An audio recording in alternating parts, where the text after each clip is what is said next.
What's up, everybody? This is TrinityGamer333 here today to bring you the next video in the Xenoverse 3 series videos. For those of you that don't know, this is a series of videos in which we talk about new ideas and implementations to bring into the next installment of the Xenoverse franchise. And none of these are actual confirmed details of the next installment in the franchise. These are just ideas and topics that I've brought and gathered from around the community as well as my own thoughts, and I've put it all into kind of a series of videos in which we talk about how we can implement these into the new game and what the different stats behind each of these different ideas would be, and how they could fit well into the Xenoverse universe. So without further ado, let's talk about what I like to call the Dragon Ball game to end all Dragon Ball games. And today we'll be talking about Part 5, Super and Ultimate Attacks, Sub-Part 2, Super Attacks. So let's begin.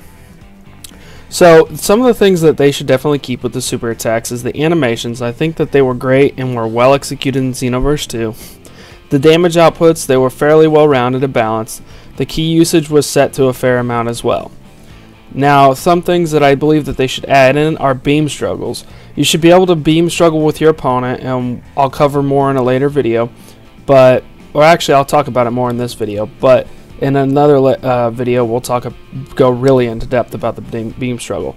But the destructive map capabilities will leave a different types of destruction depending on the angle of an attack and the attack itself. Again, I'll talk about that in a later video when it comes to map variants and the map destruction. Other extra capabilities to some, such as being able to control flight path of a destructo disc or the bending Kamehameha, and just be able to have different abilities for different super attacks. I think they should add more variety into that aspect. Now, dual super attacks / super attack combos, I think that they should add this in kind of how they did with the dual ultimates. I love that system, and I believe it could work really well with super attacks, or even instead of making like actual two super attacks together, they make it a combo where one person hits the guy up in the air with the uppercut and then the other person blasts them down with a Kamehameha, and you have some sort of cinematic scene that goes with that, or you execute it in a certain way where they blast them in the middle both with Kamehamehas in them, and they meet in the middle on the target and it blows them up. And I think that would just be kind of cool to see from a cinematic point of view as well, especially if you're working with another person online with their character, and to see how well that they could fashion that together. And I think that you could be hit from two different points, or they could just keep it simple like the dual ultimate attack system that they have in Xenoverse 2 now, and just do it something similar to that.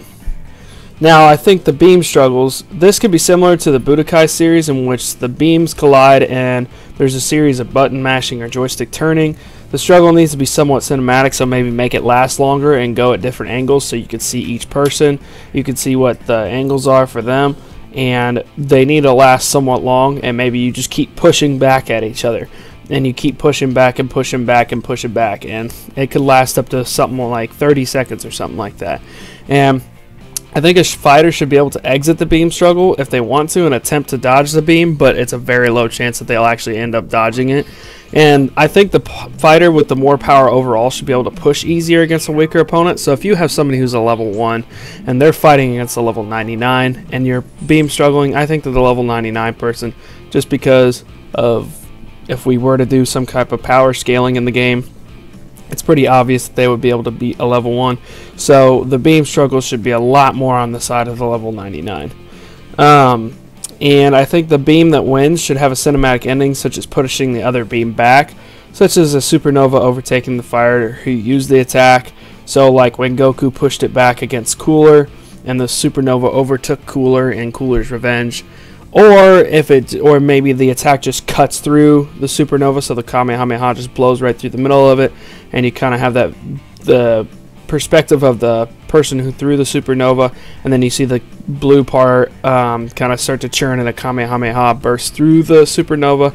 Just something cool like that to add extra flair and effect to it. And again, this is also a lot of the stuff that I talk about is also based on, so people can use these to make kind of cool videos or even kind of movie sort of like videos with this game as well. And I'll talk about a theater mode later on, but that would just be kind of cool to have in there as well. So now let's talk about takeaways.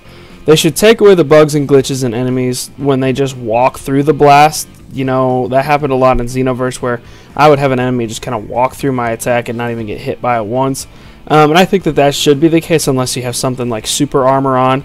And if that is the case, then it should do something sort of like when Kale walked through Goku's Kamehameha and it splits apart and it's blasting all around the person and they're just walking through it. Again, for cinematic purposes, that'd be really cool.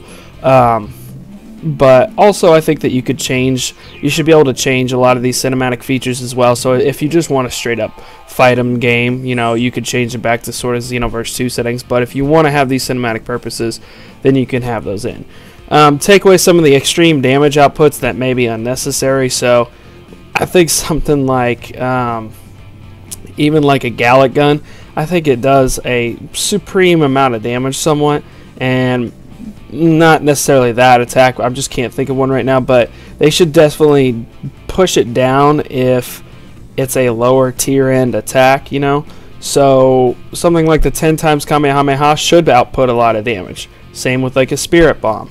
But something like an Orient combo should not do that much unless it's you're really a melee focused character. So change certain super attacks into ultimate attacks lore wise. So the Big Bang Kamehameha should not be a super attack, I believe. I think it should just have 2 versions of it in the ultimate, and one uses up less ki but does less damage ultimately.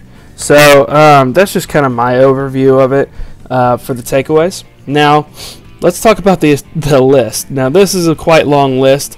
I'm not going to go through every single one, but you guys will get to see kind of what I'm looking at. So these are a lot of the different moves from Xenoverse 1 and Xenoverse 2.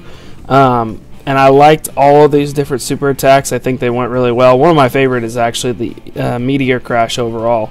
And you could kind of pause the video if you want to look through all this list, but I'm not going to go over each one. But something they definitely need to do is keep all the time skip attacks, add Super God Fist, and maybe an instant transmission kind of punch as well.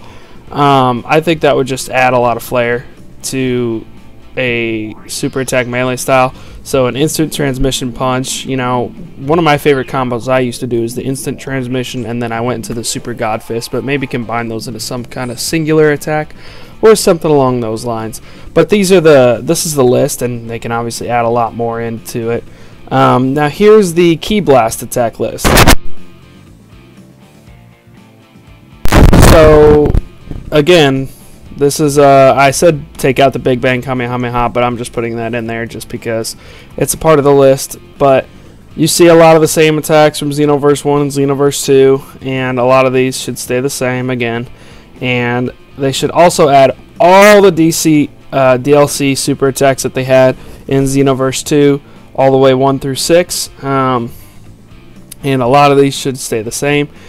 And you can pause that if you want to look at that list a little bit more. Now you look at the support ones, and you have all those different ones that were the support type attacks. So like the energy charge, maximum energy charge, all that stuff. Position shift, rise to action, solar flare, which is what the picture is of. Super guard, emperor sign, all these different fighting poses as well, heroes pose, all that stuff. They should have all these as well added back in, and obviously add more into them as it goes on. So, you know, different characters from the Tournament of Power, if they add those in, add their attacks in, and all that stuff. Now let's talk about the super attack creation system. So I think that you should be able to be allowed to create up to 2 unique super attacks for yourself, 1 melee and 1 ki blast, and this should be across the board. It should just to limit it, I think that it should be for all of your created characters, not just for each individual one. They should have a set specification of options to create the attack, such as the name of the attack, the color of the attack. For melee, combo selection of an attack, up to 5 to 6 combo selections. Also whether it ends in a blast, punch, kick, knee, elbow, etc. So you could choose kind of how the ending of the attack is, or the start of it if it's a melee type attack. For a ki blast, you could choose whether it's a beam, a disc, a ball, or numerous blasts, such as like the Hellzone grenade or something like that. And you could choose the ending to an attack, such as an explosion or a crash or just a cut, or just cuts through the opponent, kind of like the special beam cannon. sort of like that. You can choose the low key low attack or high key high attack power. So whether it takes 1 bar and it does less damage, or 2 bars and it does more damage. And you could choose the cinematic for a charge, such as a Ki Blast. Choose whether the charge is like the Kamehameha, so how he brings his hands back, or the Final Flash, how he puts his hands out in front, or just one hand with the Big Bang attack, or charging it like the Special Beam Cannon. Just kind of something different like that, and just kind of mess around with it and play with it a little bit and see kind of what different attacks you could come up with. So I hope you guys enjoyed this video, and if you did, subscribe to me at TrinityGamer333. Leave a like and a comment, and next time we'll be talking about Part 5, Super and Ultimate Attacks, Sub-Part 3, Ultimate Attacks. So until further ado, thank you guys very much for watching, and have a wonderful day.